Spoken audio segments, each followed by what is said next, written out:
Because we're taking up a matter that has to do with tax rates, and we actually have to have 3 public hearings related to anything regarding a tax rate, and the law requires that one of those start between the hours of 6 and 7 p.m. So our regular 7 o'clock meeting time won't suffice, and so this time it's 6:45 so that we can comply with the law. It's a big step for us in the development of the city. We've, up to now, the city's had no property tax, you'll hear say no ad valorem tax, no taxes of its own, and that's true, and it was part of the plan. This step takes us into the place where we're collecting our own taxes to, in this case, fund our parks and our park operations. The important thing to know is it's also a big step of reducing your taxes with DeKalb County. And so while we're increasing a tax rate for the city of Tucker from 0 to 9/10 of 1 mil, you'll actually see that as a reduction in your taxes from DeKalb County from about 1.3 something or 1.45 mils.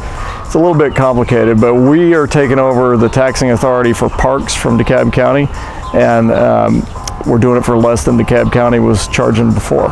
The impact on an individual tax bill, whereas up to now you've seen for the last couple of years there's a line there for City of Tucker, and that line has said 0. If this passes at our next meeting, that line will say 0.9 mils, and if you look up above, that line will be reduced by about 1.4 mils. So you'll see something show up for the City of Tucker that wasn't there before. It'll be less than what comes out of the top part of the bill, which goes to DeKalb County. So yes, it's both a tax increase and a tax cut at the same time, because Tucker's never collected a tax before, but we're reducing the amount that you pay for your parks. The city is, as it spends money, our staff has spending authority up to certain limits and things, but beyond those limits, the council has to approve everything individually. And so for the last several meetings, we've been approving a lot of contracts for things that we've approved in this year's budget as well as the coming year's budget. Paving, sidewalks, a whole variety of things.